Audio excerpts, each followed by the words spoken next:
So, as Bubs quite readily mentioned, I've been working with Helen trying to put together a female coaching resource and how to coach females.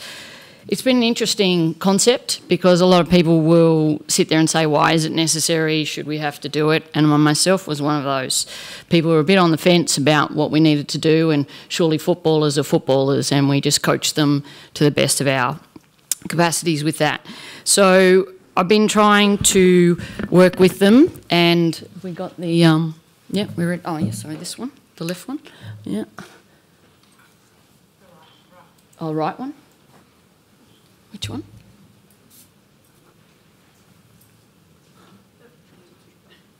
It's not moving. Oh, that one. So we're working with presenting a coaching pack, an information pack, and I just want to run through some of the context about why we were putting it together. So the W's, everyone knows the who, where, why, what.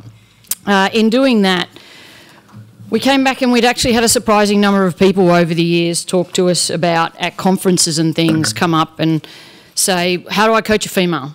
And we didn't think there was actually a demand. Certainly as a female coach myself, I sort of had stepped back and said, I just coach my players, and one of my philosophies to try and, as James has talked about and all the others have talked about today, work with the individual. But if there's a demand and people are asking these questions, we decided we need to put something out to do that. So we did that. One of the other reasons we were doing it, there's a lot of focus from government, and you saw Bridie speaking to that this morning as well. There's a lot of local, state and federal support for gender equity and helping women in sport. There's all sorts of things at local government. I don't know if many of you have heard the pieces, but Moreland Council next year, for example, is if you don't have a women's team, you're not going to have access to their grounds. So big change in behaviour for some of the clubs in and around there. They've had lead-up times to try and get to it and had some support to doing it, so it'll be interesting to see how that plays out in the coming years. The other ones we were talking about was the women in sport, obviously with the Matildas, AFLW. We're riding a wave about how popular women in sport is, and that it's trending in all sorts of fashions right the way across society. The other pieces that we've been doing in trying to do that is look at how do we just improve coach reflection and coach behaviours as a whole across the whole of our game, not just about coaches coaching females, how do coaches everywhere coach and improve that. So we had all of these things in the back of our mind about how we can also help to grow the game. You've heard other people today reflecting on the growth for the game is within the women's side, getting more participation, and that's when we talk about growth through satisfaction. How do we make sure that the females playing the game feel welcome and are involved in all of that? So we were talking about, we sort of looked back, and the document's not quite ready. It's still with the publishers and things at the moment, so it'll be out and available soon. I'm sure Helen will share that with you. Next week, there you go, next week. So she'll be sharing that with you and distributing that as soon as that comes about. In part of doing that, we were trying to recognise that there's a lot of similarity, as well as valuing the diversity that women are going to bring to it. How do we also celebrate the things that we do well today? So it wasn't going to be, it's not meant to be an us and them concept. It's doing all of the, offering all the carrots to help people understand and keep people involved in the game. We all love football, so how do we celebrate that we just love that and bring that back? These were some of the pieces that we were trying to do. And diversity, obviously, we've heard a lot today about the power and the growth that diversity brings to the game and society as a whole by doing that. Moya Dodd, for those of you that have worked with her over recent times, regularly references that broader diversity within FIFA probably would have reduce the opportunities for the scandals and things that happened with the corruption sagas earlier around. The stock exchanges all over the world make reference in business that if your company has a diverse board, and it's not just talking about gender, it's talking about diversity of ethnicity and culture, age groups, that you will actually have greater financial success. And there's research everywhere that says these companies outperform regular companies that have very analogous boards. So in doing some of that, we were then trying to make sure we also come back and advocate for modern coaching principles as well in doing that. So we came up with 9 principles. I didn't We didn't print those out because we were waiting for that, but we were talking about the underlying research that went in. So we went back and had a look at the studies, all sorts of places. You can look at those. Helen's got lots of references available if anyone wants to see studies and data, but I was trying to steer clear of this presentation being all about data. It was about that a lot of them, when I did all the reading and was researching that the data was suggesting key things at females, and we're generally talking about at community levels, but it does extrapolate out over across elite levels as well, not as readily because the focus is obviously a bit more on results. But that women wanted, or females wanted, fun, respect, communication, connection, empowerment and ownership. And in doing some of those, it wasn't really a surprising list when we look at that. There's not a lot under there that's out of the ordinary and jumps out as being something really unexpected. So the aim with what we tried to do when we're piecing this together was to hit those target research areas, to try and exploit some of what are the stereotypes that are in the marketplace about women, and you hear those at times about girls talk too much and things like this, so we're trying to use those for our advantage. And you've heard today lots of people saying that girls do communicate differently and that they want more information and they want to do things differently. So this document will go through and references some of those bits and pieces that we're talking about there. We're trying to understand in there as well that a stereotype is just an example of a common behaviour. It's not the only behaviour. It's not what all girls are going to do. It's not what all players are going to want. They can be dangerous in a one-size-fits-all, trying to have that analogy. We were talking about, working through some of those, was making sure as part of that, exploiting the stereotypes, understanding that concept. Some people want different things and most want the language and things that we're using there. So we've taken this document a more conversational tone, saying as females we want this, as girls we want our coaches to do this. Teach me to learn, teach me how to learn about the game, teach me how to compete, let me be physical in a world that doesn't really expect a lot of physicality out of me as a female. Help me to do some of those things. So we sort of put it out there in a more conversational tone rather than an instructive or lecturing style tone. We're hoping that this will be the initial communication, that there will possibly be future workshops and additional resources in there. We're hoping that it becomes a conversation point, so that we're talking more about how coaches coach, not just how coaches coach females, but how do we bring it back and make the environment something that all our players want to be in. There's a good statement that's out there that says, you love being a coach, you never want to be the cause that you're the last coach that they ever have. Make sure that you're passing them on to the next one in a better shape than you found them. So we want to encourage reflection and continued learning within our coaches. So we pointed them towards some other research and some other bits and pieces, information that's in the community about that, and start the conversation about softer coaching skills. And you heard James mention a lot of these today. So the older, more authoritarian styles are disappearing, and how we're worrying about the player as a whole rather than just as a footballer. How do we encourage and look after the player right across their life, not just solely in a football scope. We talked about championing diversity, and obviously if we can harness that 1% that we're talking about and harness the differences that we have, then the whole game will benefit. So there's a lot to be said there.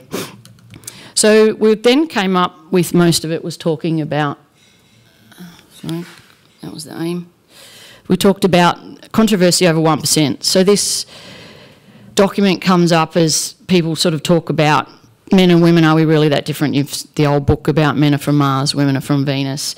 And it all comes down to 1%. We're genetically about 1% different in there. So the curiosity around some of that was 1% also pops up quite regularly in a sporting analogy about being the difference. What's the 1% that's going to lead to success versus, you know, how do we make ourselves stand out from the crowd and get an improved performance over what our competitors might be doing? So we came back to have a think about some of how we were going to do all of that, and that how can we utilise and maybe draw on that 1% being the holy grail of sport, especially at elite level. How do we draw on that so that we can achieve the results that we want right across the whole game, not necessarily just at elite football, but if our junior footballers can experience more success, then they're going to stay in the game as well.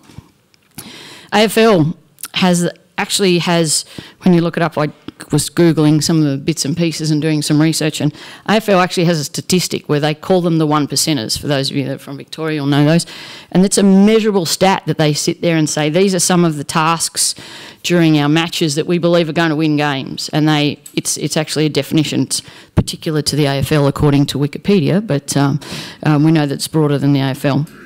And the other thing about 1% is it's often defined as improving our personal best, the timings at elite levels, even if it's not about the result. Can you get a 1% better time, 1% better performance outcome might be the difference between winning the 100-metre sprint. So these are just some comments and things that came up about what is 1% really important. Because we talk about we're 99% the same, so is 1% really important? We've got 50-50 where we talk about gender equality. Obviously 1% difference suddenly makes you a minority, especially when that comes to things like governments. If you can get 51% of the population to vote for you, then you get to rule the country and override what others necessarily want. A couple of shot ones there from like Wayne Gretzky, basically saying you miss 100% of the shots you never take, so encouraging you to not worry about that failure rate and getting in there. There were some articles in and around coaching saying that, 1% is usually the difference between a silver and a gold medal at most of the Olympics. And 1% is often presented as an absolute. So if you're 100%, you're perfect. If you're 99, you've still got a long way to go. And when we talk about faith, things like that, and football is often seen as a faith, or more importantly, more important than faith, as some of those old stats are out there. So yeah, 1%, it's up for people to decide if that's an important ratio. We certainly believe it is to benefit the whole game, and that whilst it's a small number, it's a really important number.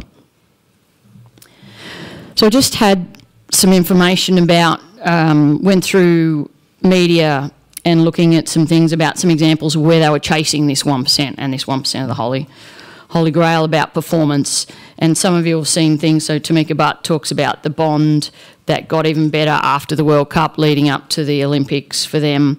There was talk during the year about Hawthorn had been on walks with the Dakota track of team bonding and those sort of things. The US was struggling after coming out of winning the Women's World Cup, had a very difficult year with some inside, and if you were following the game, there was some clashes of personalities within teams, and they felt the culture was disappearing, and how they were going to get that back again. There's another one I'll come to in a minute about Richmond last year with their Triple H sessions. I'm sure those of you that are in coaching saw some of that as well.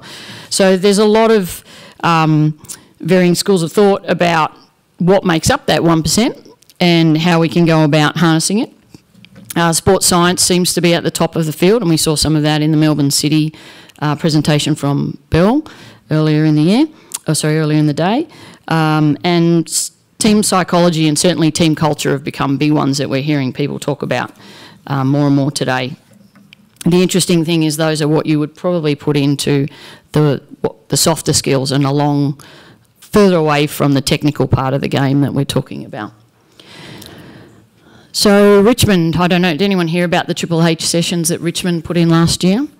So basically it was moulded off a US system about, again, chasing this 1% difference, and the guy who wrote the concept, Damien Hardwick, pinched a piece of it just to say that you basically have to win in the locker room first, was the book that he took it from. Win in the locker room before you can win on the pitch. And part of what Richmond did, and a lot of the media when I was looking back when they interview players saying, well, what do you attribute this year's success to? Because Richmond the year before were competitive. They weren't necessarily, they underperformed, but they didn't get where they wanted to go.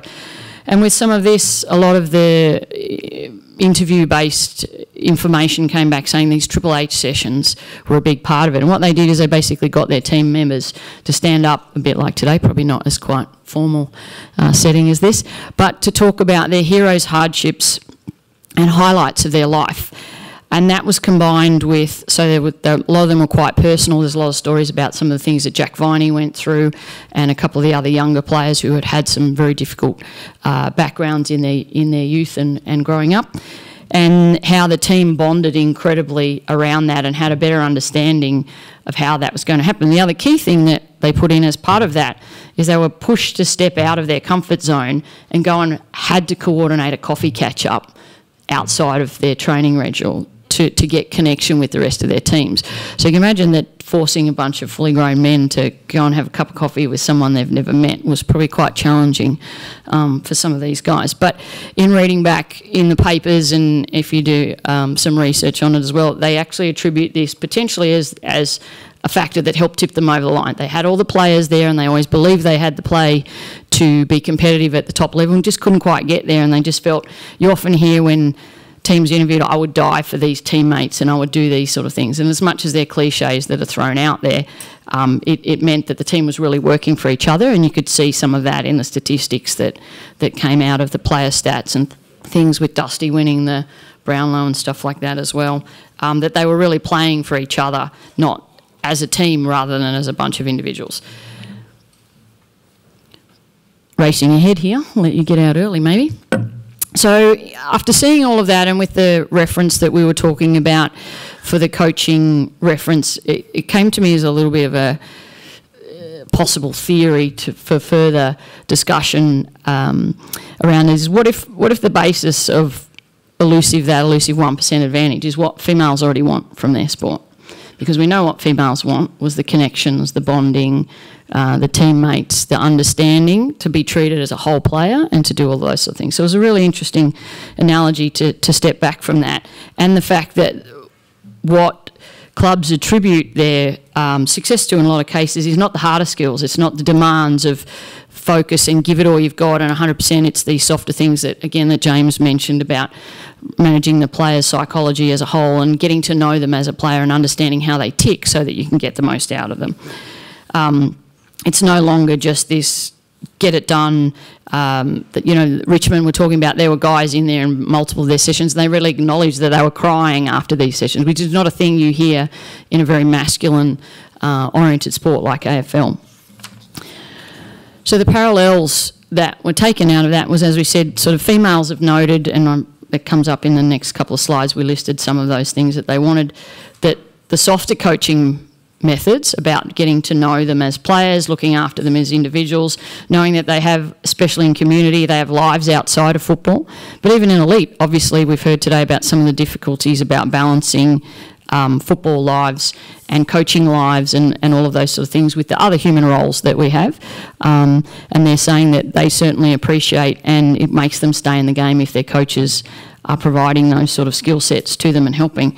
And the parallels between where elite sports are coming back to doing that. And it's kind of ironic that those skills are seen as the more feminine skills as well in most of it, not the hard skills, and it's a bit of a dichotomy in the community about how to go about embracing those skills without saying, oh, you're too soft, don't be soft in all of this sort of stuff, get on with it and do some of that. So here was some of the corroboration, and it's a little bit small, I wasn't sure how big the screens were going to be around some of these, but these are all quotes that I found in articles supporting the successes that people had and how they related back to what females want out of their football and are documented as wanting out of their football. So on the left-hand side there, we've got the 6 sort of things that we talked about earlier, and some quotes here. And Joe, I knew I was coming up behind you, so I stole one of yours as well. Sam Kerr had one where Sam acknowledged that she was, after 2016, was really kind of struggling with the pressure of being now a famous footballer, and the demands of her to score all the time were out there. You know, she was a bit worried that doing all those backflips was actually hurting her legs and things, all of these sort of stuff.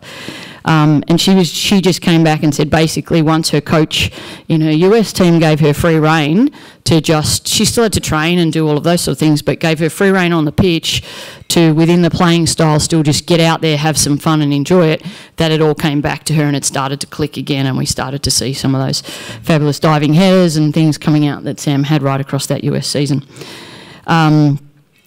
Hope Powell was one who's the UK coach, and this was a bit earlier when they made the semi-finals. England made the semi-finals of UEFA. Matt German's comment there was in reference to talking about Ange Postecoglou, and that was in the year that Brisbane Roar had won 2 and then had dropped down to just making the semi-finals in there and was struggling again with the pressures of some of that. And Matt says that Ange came in and one of his big pieces was to take away the fear, let them make mistakes, let them do all of those sort of things in training. You've got to take risks in your attack and do all of those sort of things. And that's what they were attributing to the following season. They were winners again for that third championship in 4 years. Sandy Brondello is a WNBA coach and has been the Australian basketball coach. She had the same sort of things. And it was interesting, the one from Alex Ferguson as well. He wasn't always renowned for his inclusive style, was always thought to be relatively authoritarian in how he went about things. But in 2012, just before he retired and before he had his last championship win, some interviews here asking him what he thought about coaches and what he would say to coaches going forward as well, and what some of his success was just about acknowledging them and being positive about it, because he'd often use the critical side of things to try and get things done in a very authoritative scope. So he turned around for his last championship and then probably decided he'd hit his peak and retired. So a couple more. In the same vein, David Parkin, one of AFL's most recognised coaches. 1995 was when Carlton, and that's my team, it was a long time ago, but yes, when Carlton had their last success before John Elliott got in and made a mess of them. He was one of the first groups to empower his players and create a leadership group, and he let them all decide and have a lot more involvement in when training was and a lot more decision making around the club. And of course they went on to win that year again unexpectedly in reference to that. Rick Charlesworth, we know, had a lot of success with the Hockey Roos, both females and in the male side of hockey as well. Again, references, even despite all the wins and the success that he has, if you don't make it fun, they won't come back. They don't want to come to training, even at elite level, that you've still got to make it enjoyable with some of that. The one in a different colour there from Craig Bellamy, who's the coach of Melbourne Storm, couldn't find a quote, but a quote referencing it. But there's a whole story about how he, again, in between, after having had a down year, they'd won a couple of premierships and things got difficult again. He noticed that there was no team bonding and no team connection after they were sitting at a team lunch and everyone was sitting there on their mobile phones. And so effectively out of that, they banned phones in any of the club room sessions. And again, that season, they went on to win the premiership as well. So a lot of these sort of things come back to Jill Ellis talks about, who is the women's national team coach for the US soccer team. So she talks about one of her biggest coaching parts is about building trust, building a relationship with the players. And you can see there she talks about, it doesn't matter what level it is, if you want your message to get across, you've got to share it all. So that was my hypothesis. And I was just saying, would females, if we embraced what we know women already want, are we going to get that holy grail of that 1% of extra performance that we're talking about? I don't have any scientific evidence to back that up, but it was the anecdotal support around that was the key piece, and I just thought that was one that we would throw out and hopefully raise some discussion amongst people about whether that might work, and by embracing the diversity that's available within our coaching communities, if the whole game will benefit from that. So that was it. Thank you, Julie. We've just got some time for any questions. I actually think in terms of national team coaches, we had a lot of authoritative style coaches in Jimmy Tansey and then Adrian Sandtrack. And then when Tommy Samani just turned up and was like, oh, well, do my crossword, all this, we kind of just, soccer, golf, we kind of flourished as a national team. So definitely a balance, and I would love to see his input in that, and whether it's something that he implements because of who he's coaching or whether he's just like that naturally, which I think that's why he does so well in the women's game. He's over in Orlando, not only coached the Australian team but the US national team, and also now in the women's league over there for Orlando Pride. So any questions for Julie in terms of what she's done in research? Wait for her. Thanks, Julie. That was really interesting, and I have benefited from one of your coaching workshops, so it's been great. I just have a question which is a constant issue for me in coaching girls, which is trying to, there's that kind of caring side that we all, and we know that girls benefit from that, and probably all players benefit from that. With girls, I find it difficult to bring out that aggressive, I don't know if that's the right word, but that more competitive side, that competitive nature in girls, and I'm just wondering if you want to talk to that. I can certainly relate an anecdote. I was doing some goalkeeper coaching down at Brighton last year, and I had a bunch of young girls, mainly 12 to 14, who were all relatively new to the game, and they didn't want to get dirty, number one, so we had a really wet season, and once we worked out what it was all subconscious that we're not supposed to get dirty and all this sort of stuff. So the first things I used to do is roll them in the mud before we even started. Get down, we're doing some commando stuff, and they loved it and got up, and then we forgot, and we trained properly all night.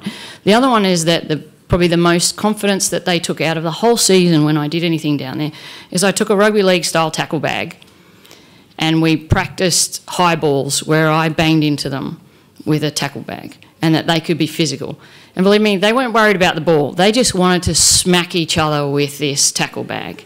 But and that session, from my perspective, was a loss of learning capacity. So I went home and, that didn't really work. But then when they came back the next week, they so wanted to do stuff and were prepared to compete, and really, I can be physical. I don't get hurt doing it. And it just hadn't been things that they'd done before. And that's, even for me, after coaching I've had players who were more than happy to throw themselves around when I was working in elite football. So it was a really big learning. And I took that away, and I try and do that now with all my kids, is get in early and literally just rough them up for the sake of roughing them up, and especially in girls, because they appreciate being able to go, physically I can do something. I can be physical. It was a big learning for me, even after a lot of years of coaching. So.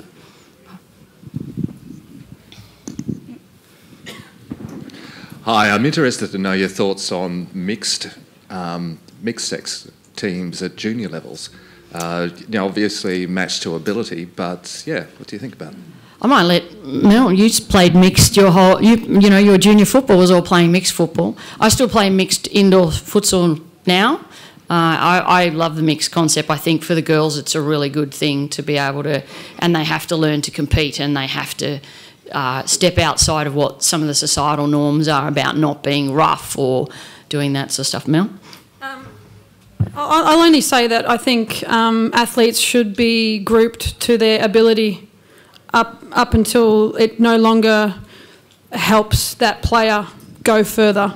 So if a 16-year-old girl is playing in the under-16s with the boys and she can compete physically, fitness-wise, I mean, they've got testosterone now. If she can still compete at that level happily, and I think she should be able to. It should be up to the athlete as to when and where, because when I needed a place to play, I had to choose male football, and that was under 23s. I was a lot older at that stage, but in terms of my capabilities, I was still able to play at that level. So I do think it's totally up to the athlete. But the laws of the game are the rules. Can I just say something on that, being program development manager for women and girls? It's great to have mixed, but 30% of girls wouldn't play football at all if a single sex or girl-only competition wasn't available to them. So it's really fine line for the competitions department to get things right, to make it inclusive for everyone, but we do we do consider mixed competitions all the time.